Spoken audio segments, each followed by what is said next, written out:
Hey everyone, Nick here again, back to talk about The Walking Dead, the Season 8 mid-season premiere, Episode 9, called Honor. And I'm just going to come right out with it. This is the most split I have ever been by this show. I don't know how to properly review it, properly critique it, because I can't decide if I even liked the episode or not. Because, I mean, there was all the technical aspects to take into account, and then there's the fact that this just doesn't need to be happening at all. I will start with the technical things that it did really well. The directing by Greg Nicotero was amazing. Whenever he directs an episode, you know that it is going to be made with total dedication. And as far as I'm concerned, Greg Nicotero has never directed a bad episode of The Walking Dead. Just the visuals of this episode are just so haunting, really. And like, the episode's very dark, like it's very dimly lit, but that really helps it, actually, from a technical perspective. And it's not like you can't see what's going on, it's just dark, to fit with how dark the subject matter is.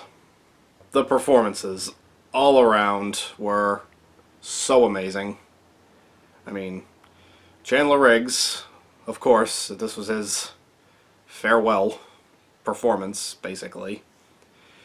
And I had been seeing in the reviews that he was delivering some of his finest work ever on this show, and I completely agree. This may have been his best performance ever on the show.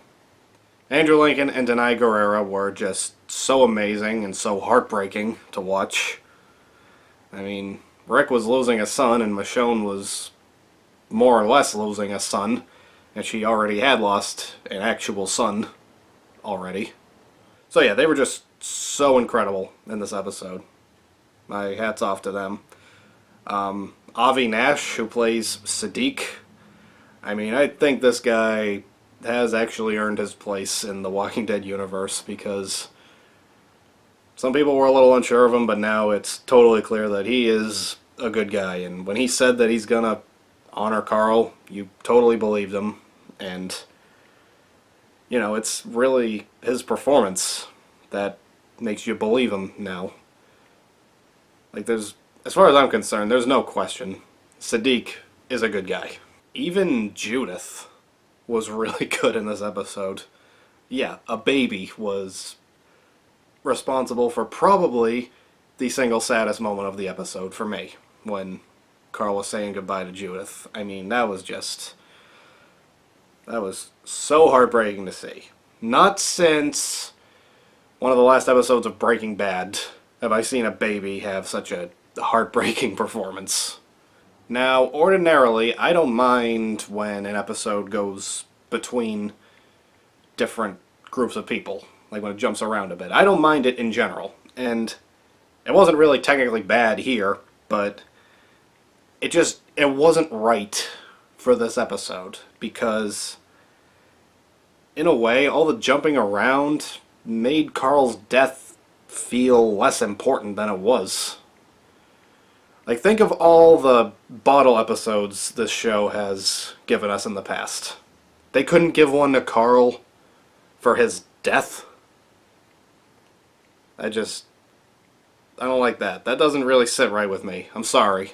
It just doesn't. It jumped around between Carl dying and Carol and Morgan working to rescue Ezekiel from the kingdom, from Gavin and some of the other saviors. And I didn't hate those scenes, but I just feel like they could have waited another episode or two. I mean, it was even in my reaction video to the episode. I said 3 times, like the first 3 times that it showed scenes at the kingdom or involving Carol or Morgan, 3 times I was like, don't take this the wrong way, but I don't care right now. But yeah, I didn't hate the scenes themselves. I just thought they were out of place. I feel like they probably should have waited another week. But there were some pretty good scenes. I mean, Morgan ripping that one guy's intestines out with his bare hands. That was amazingly disgusting. And that's what you've come to expect from The Walking Dead at this point. That was just so awesome. And then Morgan stalking Gavin after that, after he was wounded. That whole thing just looked like something out of Halloween or Friday the 13th. And I thought that was really cool to see that, like, we're watching like a horror movie, except the killer who's stalking his prey is actually, as far as we're concerned, the hero. As far as Gavin's death, I clocked it pretty much as soon as I saw the kid running around the kingdom, that he was going to be the one to kill him, and sure enough, that's exactly what happened. So, you know, that was probably a little too predictable, I guess, but, you know, I approve of it. I'm not shedding any tears for Gavin. Yes, he was unarmed and defenseless, but he was one of Negan's lieutenants, and he never specifically put his hands up and surrendered, you know? So, whatever. I will say this for that kid, Henry. He is the first semi-competent kid that has ever been drawn to Carol, for one reason or another. Because think about it, Carol's own daughter, Sophia, was pretty weak and helpless. Lizzie and Mika, they had potential, but Mika was a little too innocent and Lizzie was way too crazy, so that was never going to work out. And Sam, that kid was just, like, he was pathetic and a half.